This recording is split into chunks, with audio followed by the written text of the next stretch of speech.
Bonjour, bienvenue sur le projet Nomade. Aujourd'hui, c'est une vidéo un petit peu particulière puisque ça va être à la fois un unboxing et à la fois la découverte de ce que j'ai acquis grâce aux dons sur Tipeee pour pouvoir améliorer et enrichir le décor et l'animation sur les modules de Nomade. Donc aujourd'hui, j'ai pris une décision, c'est que sur les deux grands modules où il y a l'embranchement privé, il y a au premier plan deux voies qui permettent le dépassement des trains. Donc c'est une double voie avec deux aiguillages, un aiguillage courbe vers les ponts et un aiguillage normal à l'entrée. Et j'avais donc ces deux doubles voies. Et je trouvais que ça aurait été intéressant de pouvoir y mettre une petite gare qui permette de justifier en fait la différence de niveau entre l'embranchement privé, qui est donc à 3 épaisseurs de styrodure supplémentaires, donc 6 cm plus en hauteur que ces deux voies, et donc de créer une halte et de créer une interaction entre ce premier plan ferroviaire et ce deuxième plan industriel, et du coup de changer un petit peu la disposition sur les deux modules. Donc pour ça, j'ai trouvé chez Faller une nouveauté de cette année, qui est une gare. Donc c'est le coffret de la gare de Chuch. Et je vais vous montrer pourquoi je l'ai prise, cette petite gare, parce que dans ce coffret, il y a 3 choses, dont 2 qui vont être utilisées. Il y a un BV qui est assez sympathique, qui est assez ramassé, et qui est un peu dans le style de l'Est, ce qui correspond bien à l'état d'esprit de ces deux modules. Et il y a, avec la même unité architecturale, un petit poste d'aiguillage qui, du coup, peut être placé en amont ou en aval. Je vais regarder un petit peu en fonction justement de l'organisation spatiale de l'ensemble. Et donc, du coup, là, cette gare-là va donc être placée, animée, et va servir de lien entre l'embranchement privé, donc c'est-à-dire la grande halle marchandises, et l'usine, la verrerie, les établissements Herpel d'Ingé, que je vais bientôt recevoir de la part de Bois Modélisme, hein, ça va bientôt être disponible. Et donc, du coup, cette gare-là, elle va permettre de pouvoir faire la jonction et surtout de donner une raison d'être à cette double voie pour me permettre justement de donner un point d'intérêt, un point de liaison entre le premier plan et l'arrière-plan. Donc là, j'ai reçu ça. Ça a été grâce à vos dons sur Tipeee que j'ai pu acquérir ce kit qui a la référence 190 059. Et donc, je vous propose, un peu comme ce que j'ai pu faire dans d'autres unboxings de maquettes Faller sur la chaîne Bienvenue à Wissenheim, je vous propose de faire ce déballage ensemble, donc de voir le contenu de la boîte et de commencer à réfléchir à la personnalisation, parce que vous savez qu'un kit plastique sorti de boîte, soit on le monte et puis on est contraint par les choix coloriels parfois pas très heureux du fabricant, en l'occurrence Faller, soit on commence à penser à une nouvelle palette de couleurs et à une personnalisation qui permettrait au bâtiment de s'insérer parfaitement aussi bien à l'unité géographique qu'à l'unité temporelle de notre réseau, et donc des modules Nomade. Eh bien, je vous propose de regarder ça tout de suite. Alors, comme à son habitude chez Faller, le kit est emballé avec un film plastique, et on a une espèce de leaflet qui vient montrer en fait la photo du kit. Alors, je la trouve pas super bien sympathique, mais bon, c'est pas grave. Ils ont fait des photos plus belles. Donc le kit comporte ces 3 bâtiments-là. Un qui est en laser cut et 2 qui sont en plastique. Et cette petite halle, je ne vais pas la mettre sur les modules Nomade, parce que j'ai déjà la halle Bois Modélisme. Donc on va regarder le contenu de cette boîte. Et on va regarder un petit peu ensemble les différents éléments qui sont dans la boîte. Voilà. Alors, là, on a une première notice qui est la notice du BV en lui-même. Et on va regarder un petit peu. Voilà, donc là, on a une base qui pourra, à mon avis, être améliorée. Elle a l'air d'être pas mal, cette base, on regardera. Ensuite, il y a cet aspect-là du bâtiment que je trouvais très mignon, avec ces espèces de fenêtres et qui sont légèrement enfoncées dans une espèce de chanfreinage. C'est assez joli. Et vous voyez, le BV n'est pas très très compliqué en soi, mais il est assez bien élaboré, comme à son habitude chez Faller. On a une notice qui est très claire en termes de montage. Voilà, donc on voit à peu près ce que ça va donner.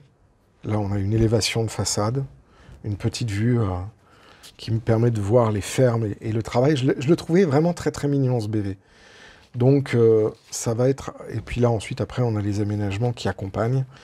On ne mettra pas ce poteau qui est trop moderne, mais on va garder un petit peu les différents éléments. Donc ça, c'est le BV en lui-même, que je trouve très intéressant. Et là, ici, on a des feuilles de rhodoïde. On a les masquages que fournit Faller. Moi, je suis pas très fan de ce genre de masquage en papier.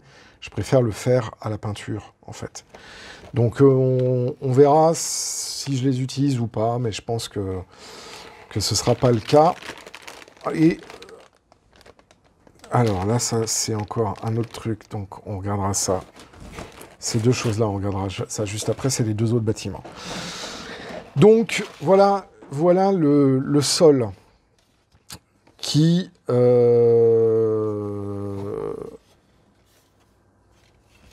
a reçu déjà une patine. Donc nous, on va faire exactement ce qu'on fait d'habitude. C'est qu'on va reprendre la peinture de ce sol en mettant du grès rose. Donc on va réutiliser ma trilogie.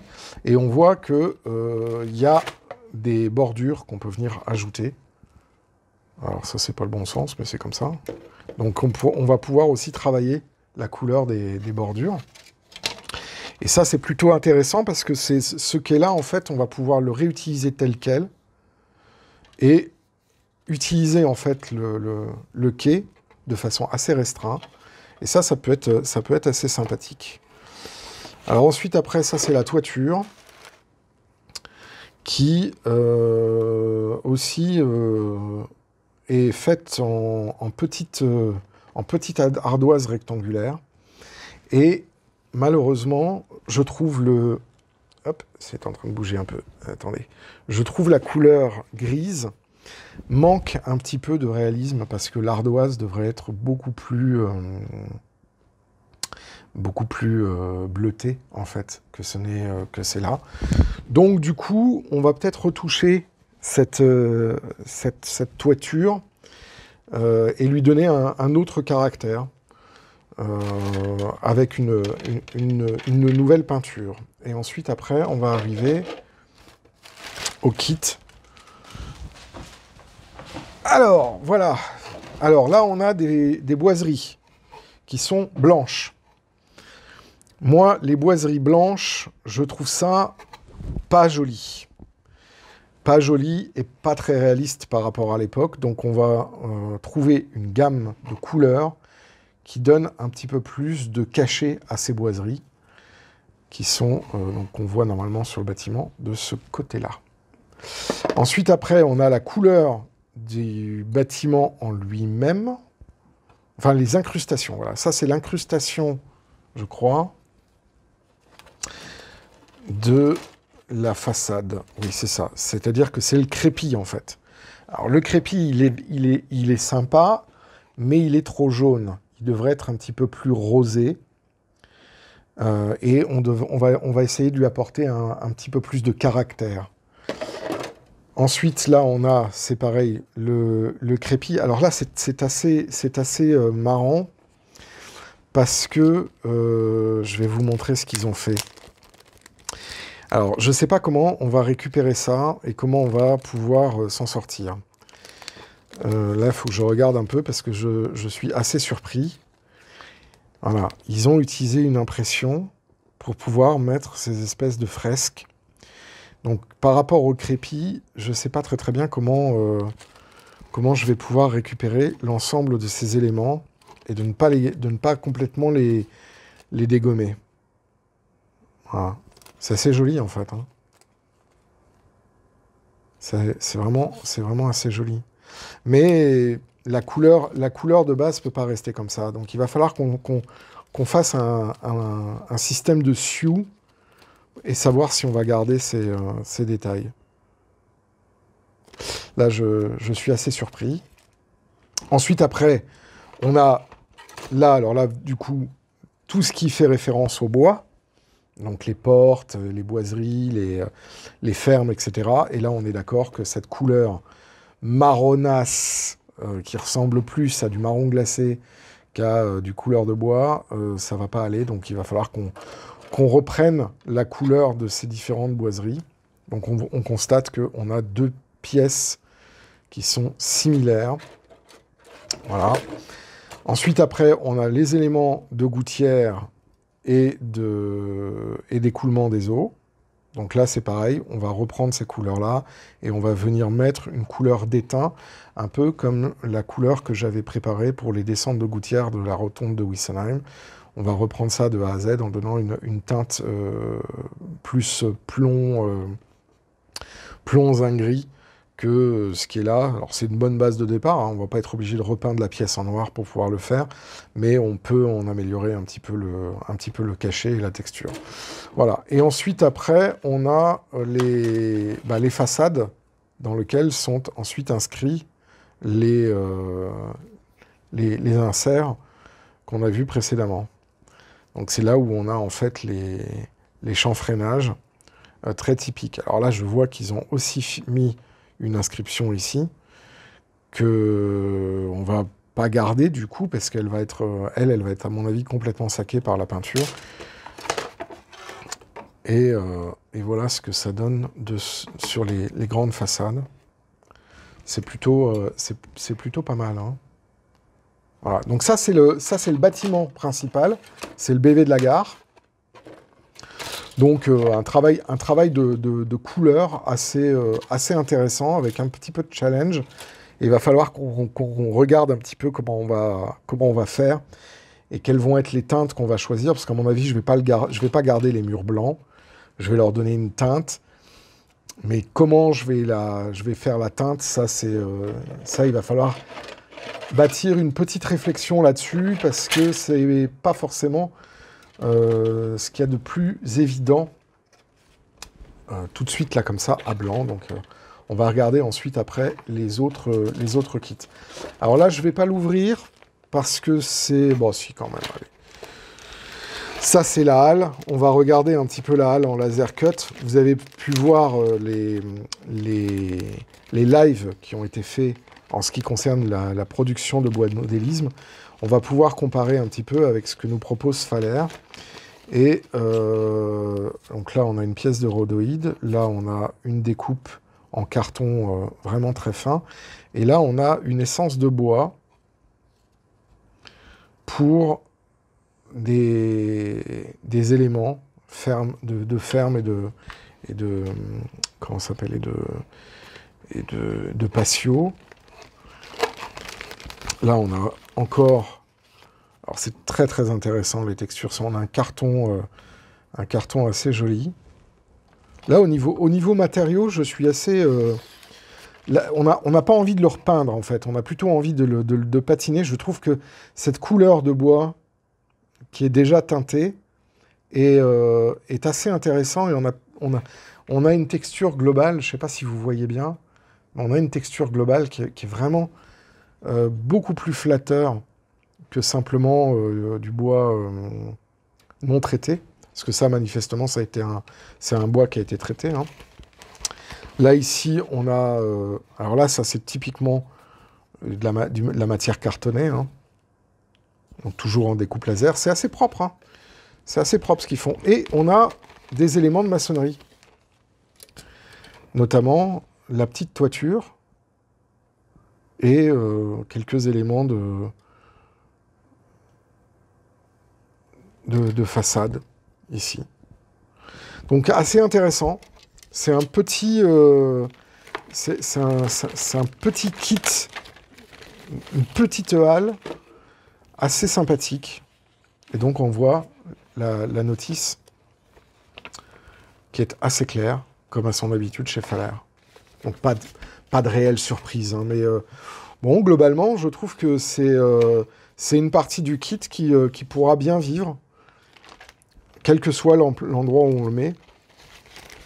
Et donc je l'utiliserai, mais certainement pas sur les modules nomades, puisque j'ai déjà la halle de bois modélisme.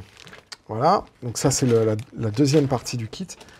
Et la troisième partie du kit, qui est donc, cette fois-ci, le poste d'aiguillage. On va commencer avec la notice.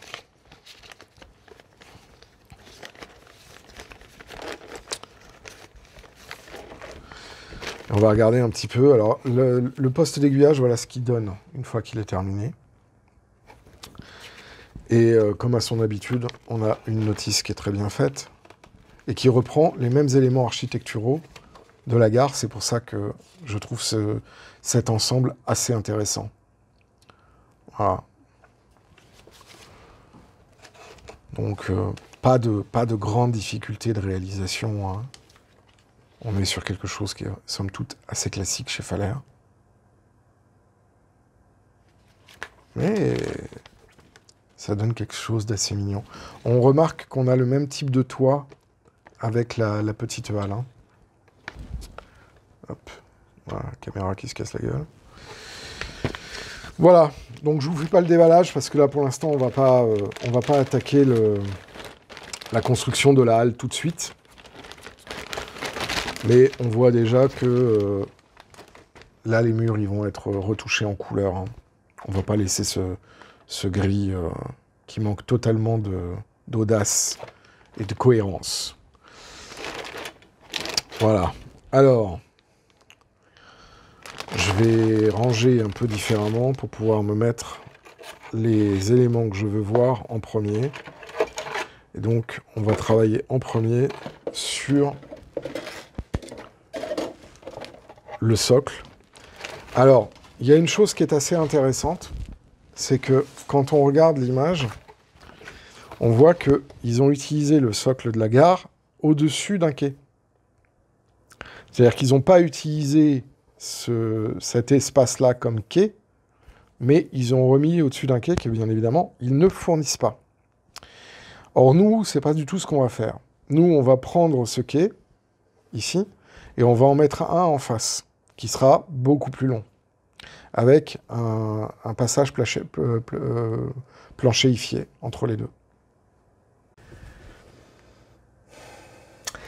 Je vais changer mon fusil d'épaule. Je pensais faire dans cette vidéo un petit peu de mise en décor et faire un peu de peinture. Je ne vais pas le faire.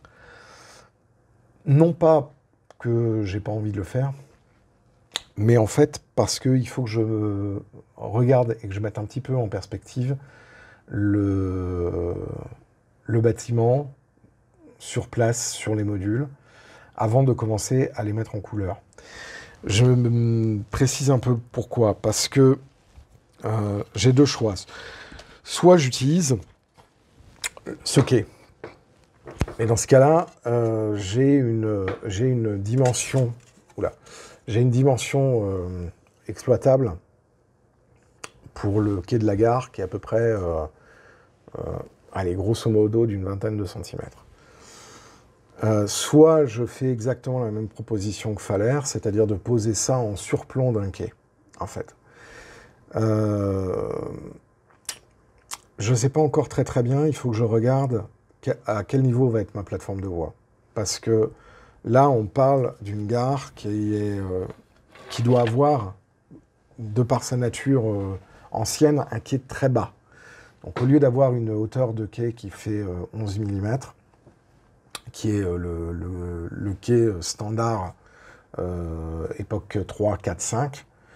Dans ce cas-là, ça serait peut-être intéressant que j'ai un quai qui soit plus bas. Et pour pouvoir faire ça, ça veut dire que ce quai-là ne peut pas être le quai de la gare.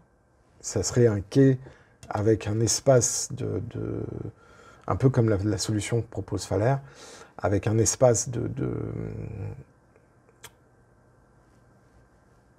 rencontre, une espèce de fontaine, une espèce de placette sur lequel je pourrais me mettre ensuite au niveau de la rue, à ce niveau-là, et donc utiliser cet espace-là, et puis faire passer le Manurail derrière.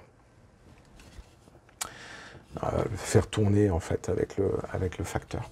Ce qui fait que je gagnerai en fait en place en mettant en gardant en fait légèrement comment s'appelle la hauteur du quai ici, mais en mettant la rue vraiment très très proche. Ce qui donnerait un peu l'importance. Et donc du coup, je ferai un quai ferroviaire bas sur le premier plan. Donc pour ça, avant de faire la modification du kit, je vais donc faire des vidéos dans la série Advanced Nomad sur la modification de la gare. Il va y avoir pas mal de travail à faire, et je veux aussi commencer à travailler un petit peu sur les palettes de couleurs de cette petite gare qui est vraiment très très mignonne. Donc je suis vraiment content d'avoir pris ce kit, parce que je pense que ça donnera un vrai cachet à l'ensemble. Mais je veux être sûr que tout se passe bien, donc on va faire une séparation entre du coup cet unboxing et la première vidéo de mise en peinture du kit. Voilà. Un grand merci à toutes les personnes qui ont fait des donations sur Tipeee. C'est grâce à vous que je peux mettre en œuvre ces produits qui ne sont pas fournis par nos partenaires. Je tiens à remercier aussi tout particulièrement toutes les personnes qui nous soutiennent et soutiennent la chaîne en vous abonnant, en partageant le contenu et en mettant des petits pouces vers le haut. Merci vraiment à tous, et moi je vous dis donc à très bientôt. On va continuer pendant tout le mois de janvier sur les vidéos nomades. Je vais recevoir normalement dans les jours qui viennent le moulin qui va aller sur le module du pont, ce qui fait que ça va donc être le travail principal. On va continuer sur le module du pont. Ce module-là est la gare. Je vais prendre un petit peu de temps de réflexion. Je ne vais pas me lancer tout de suite dans ce chantier parce que justement, je veux bien travailler ce qui va se passer autour. Et maintenant que j'ai les dimensions, je vais pouvoir donc faire ma charte colorielle, etc. Donc on va avoir l'occasion d'en reparler, hein, bien évidemment. Ce sont des produits qui sont utilisés pour le projet Nomade. Donc c'était la référence 190 059 de Falaire, qui propose donc 3 éléments. Le BV de la gare de Chuch, le petit poste d'aiguillage et la petite halle, une porte de marchandises. Merci à toutes et à tous. J'espère que vous avez passé un bon moment à regarder cette vidéo. Moi, je vous dis à très bientôt pour la suite de la construction du projet Nomade, pour la suite de la construction du réseau de Wessenheim. Et d'ici là, portez-vous bien et faites du train. Ciao!